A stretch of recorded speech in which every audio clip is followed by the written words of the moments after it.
smoke, nag-load, nag-poke, nag-choke, tapos nag-elevate. Malamang dope, nag-coke, nag-broke, kasi hindi ka nag-behave. Pag nag-smoke, nag-load, nag-poke, So papunta tayo ulit tayo dito sa guest house. Kasi may pinapagawa tayo dito.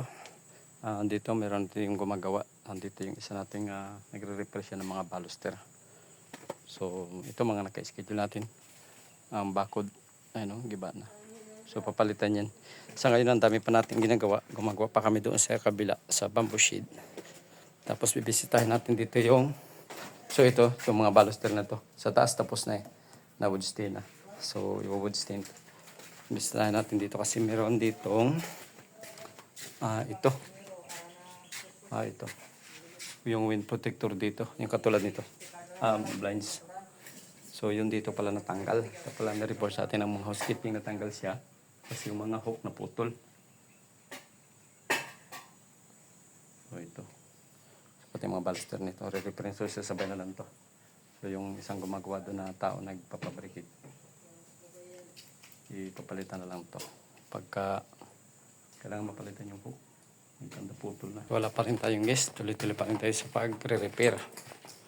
So dito tayo ngayon sa guest house at pupunta tayo doon sa ikutin natin yung ibang tao. Tin sila doon para sa sa iba pang mga kaganapan. Punta tayo ng housekeeping. At i-update ko lang kayo kung nandun na sa ibang kwan, magbibideo lang ulit ako. Yung mga kadiskarte, dito na tayo sa kabila. Ayun.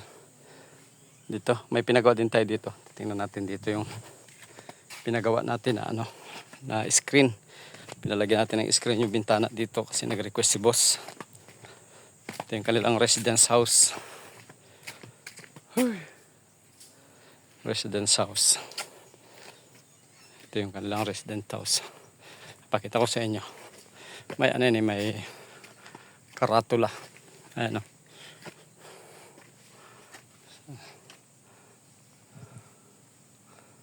Ayan o.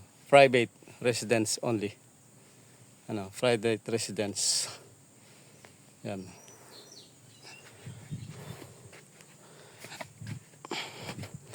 Punta natin. Titingnan natin yung kung anong status ginawa nila na kung napinis na ba. Kasi naglipat na rin yung pinagawa natin dyan. Sabi nila okay na daw.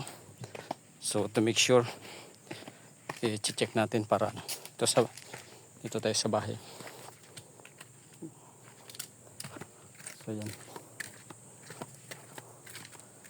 Check natin para sa update. Malayo pa ito.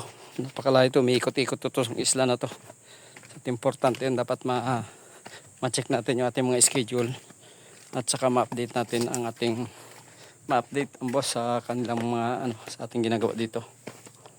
So dito na tayo sa bahay nila. So yun. Okay na. Barnish na rin. So ito yung pinagawa natin. So okay na rin. Nakabarnish na rin siya pala. So ito, nalaglagay tayo ng screen para sa mosquito. Mosquito screen. So ito, may second floor po ito. Dito tayo sa ilalim. May isa pa kasi dito na bintana. Tingnan natin kung okay na. Ayun, okay na rin. Kaya lang nagkaroon sila ng dugtong. Ayun, okay na. Okay na rin. So, dito. Okay na dito. Ayun, yung nililinis dito, okay na. Ayun, yung nililinis dito, okay na rin. Okay na yung nililinis dito. Medyo baba natin doon. Magte-take tayo ng picture dito sa naglilinis para pag-update natin. So ito, ginawa rin natin ito yung nakaraan. Hindi ko lang ito yata, hindi ko alam kung na-video ko ba ito. Ito, nagawa tayo ng kitchen nila dito. Kitchen nila ito tsaka botiga. So yan.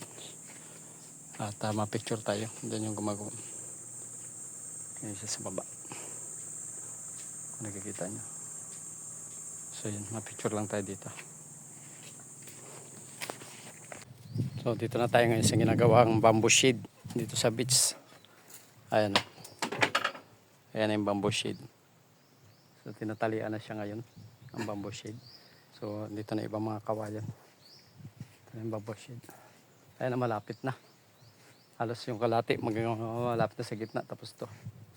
So magkakaroon pa lang ng konting adjustment dyan. So ito tatali na dito. So bali ito may double wall pa to, naka double wall pa to siya. So ngayon ito lang muna, bago i-double wall kailangan natin ma-fix talaga to ng pisto. Mabigat na to, Bigat yan. bago bumaliktad to kag. Buwan yan, putulin lang yung kawayan na yun, no?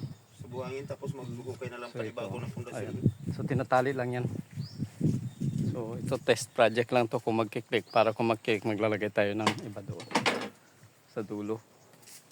So dito to sa beach, bamboo shade dito sa beach. Ayan, ang ganda yung tingnan sa side view. Tapos double wall, so walang makikita na ganito, hindi na to makikita, wala na yan siya makikita.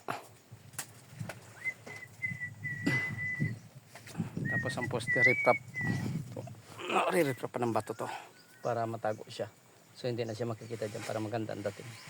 Riprap pa na lang to ng bato para maganda.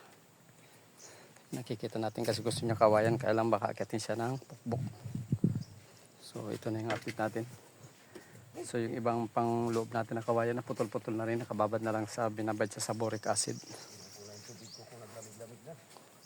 Yan. Yan ang bamboo shade natin. Ito pa yung ibang mga kawayan niya. Pakainit, nakadiskarte, sobrang init. So yan o, ito na yung ibang mga kawayan niya para dito sa kabilang side. So kung makikita nyo, konting-konti na rin lang. Tapos meron siyang kawayan sa gilid para doon na ipipix kasi gumigiwang siya dahil bakal. Yung tubo may nakapalob na 16mm na bakal, pambatibay. Tapos ito naman beach bar, wala tayong guest, so naka wind protector lahat yan. So yun, medyo mainit. Pagod tayo, nag-ikot tayo sa isla. So ito, at yan, okay na.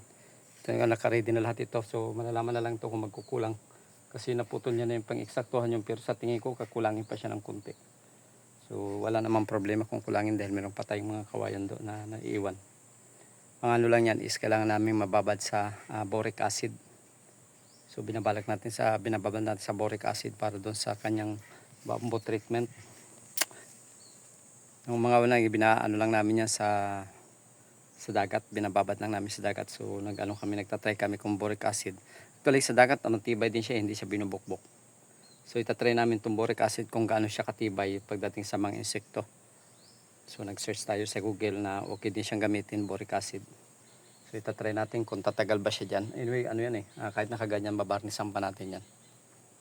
So pipilihan kung plastic varnish ba or yung ginagamit namin varnish dito para sa preservative, para kahit paano maproteksyonan siya sa, kasi kung wala yan, kag nag-ulan-ulan siya, pag mag-ulan-ulan siya, magkakaroon siya ng parang mga amag-amag, gaitim siya. So kailangan niya mabarnisan. So ngayon pa lang wala pang forma yan. Pag nalagyan na, natapos na, magaganda yan. Kasi yung pinakadulo niya, lalagyan pa natin yan ng molding. May pinaka-molding pa yan siya. So yan lang yung update ko sa inyo. At next day naman, mag-aano naman tayo. So meron pala doon yung bangka, yung speedboat, kina-transfer ng speedboat. Tapos may nagagarden doon, hindi na natin kinuna ng video. So ito lang yung mga project lang yung kinuna natin. So yun, at abang lang kayo sa next update natin. Ayan, maraming salamat sa inyong ginawang panunod sa ating video. At sana subaybayan pa niya ang ibang ko mga upload, mga ano natin dito, update dito sa resort. So yun, thank you so much sa inyo. At tutulong tayo dun sa nagtatali kasi medyo mataas na, para kahit paano makatulong tayo dahil wala man tayong napagod tayo kay ikot. Ikot tayo ng ikot dito sa isla. Sa medyo mainit na. So mamaya naman tayo mag-check doon ng ibang nagdo-work. So thank you so much, at sana panoorin nyo lahat ng update ko at mga upload ko. So thank you, maraming salamat.